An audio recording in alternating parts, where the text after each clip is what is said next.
You're watching Talking Points, a focus on the political scene in Lubbock and across the South Plains. Welcome back. Here's a look at some of the political headlines of the past week. The Lubbock County Republican Executive Committee now has its list of applicants for the vacant County Court at Law No. 3 nomination. All are attorneys. A couple of notes here. Philip Hayes was appointed to the job by county commissioners and has been serving there already for several months. And Anne-Marie Carruth is the Lubbock County Justice of the Peace for Precinct 4. Committee expected to make a decision at a meeting tomorrow. We'll watch that for you. Lubbock Senator Charles Perry among those in San Angelo this week, along with a lot of state leaders, for a legislative summit focusing on Texas energy. We'll talk more about that on next week's show with Energy Secretary Rick Perry, but let's start with the conversation with Victor Glenn in San Angelo. It's not been that long ago that we thought that peak oil had occurred and that we would be running out of oil within a much shorter period of time. And then the private sector took over the last 7 or 8 years and shown that that was not actually the case, that we have an awful lot of oil here. And so I think that the industry will be a responsible participant in all of the development. We have a bigger market.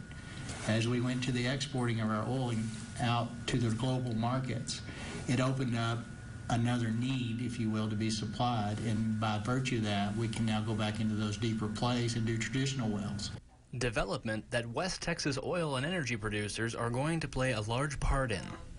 The next 10 years are going to be vitally important to make sure that this shale revolution that we've seen really has the ability to have the staying power to transform not just the markets, but also this part of the country and other parts of the country, and their need for the development of infrastructure and the development of schools and roads. These needs highlight the growing importance of events such as the West Texas Legislative Summit.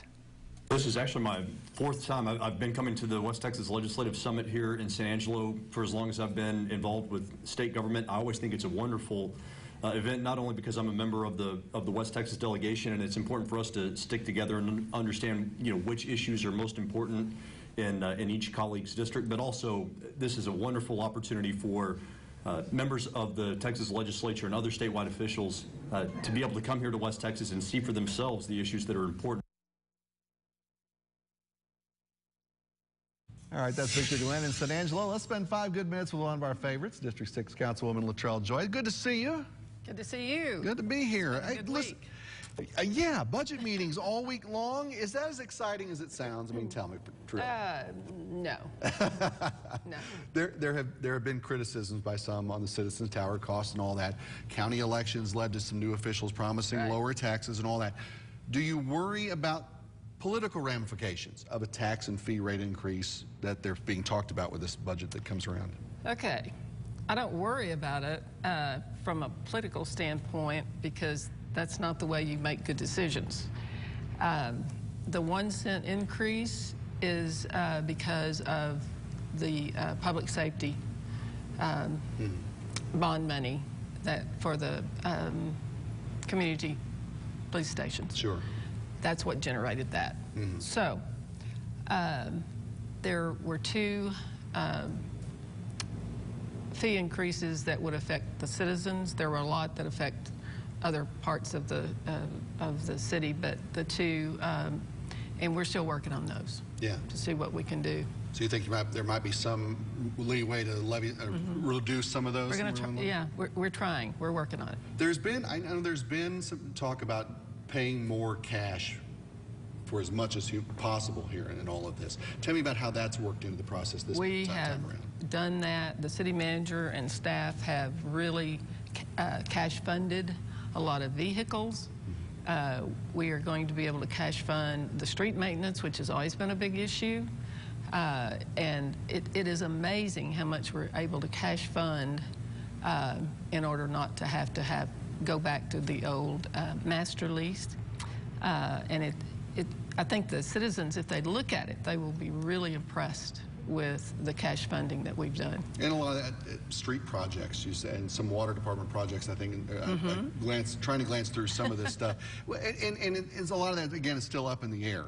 What street projects are we kind of talking about with these kind of things that would be on the street maintenance? Right, yeah. That it's different. It's different. Yeah, it's maintaining what we have, which is what we got away from, and then we got to the point where we had to borrow the money to do it. and that's not a good thing. So that's, you know, depending on the street, the age of the street, we have different ways of rehabbing that street. And we're on a consistent basis. We cover the streets periodically, and it's a big deal that we can cash fund the street maintenance. Talked about the public safety initiatives that have been so important with this council really since everyone's been in there, and starting to get some progress on the police substation deal. That was finalized. I saw the first plot of land in the East Lubbock that's kind of set up and ready to go. City-owned parkland, is that what that was? Yes, it was, and we went through, we had to get it out of the park designation, and we did that at the last council meeting. It will be at the corner of 19th and MLK. The plans are drawn. We've got the architect working on that. We're hoping, you know, to get that off and get it started. Is that going to be kind of a plan moving forward for the other two? We're going to maybe try to get it in some city-owned land where you can there?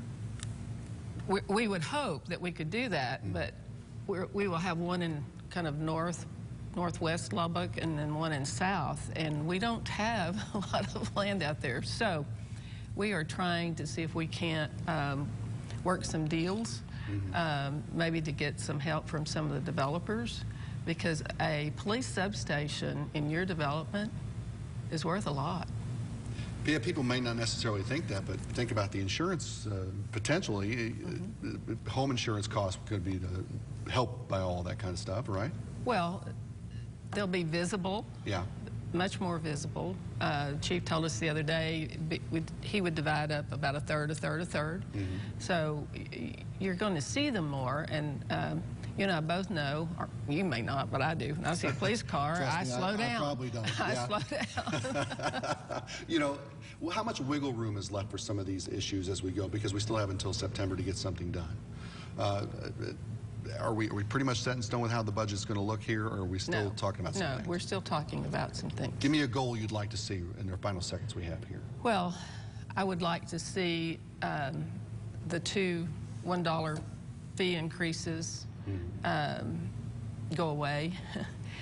I would love not to have that 1 cent tax increase. I just don't know if it's possible with the public safety issues that we have agreed that we will do, keeping in mind that it's not just the 3 substations. We also have municipal court, and we have the big property warehouse. Big property warehouse. All right. All of those. Serious stuff. They're taking it on. It's hard, I'm telling you what. District 6 City Councilwoman Latrell Joy. Good to see you again. You too. Thanks. Straight ahead, the latest from the border and the president's willingness to go to the mat to get money for a border wall. That is next on Talking Points.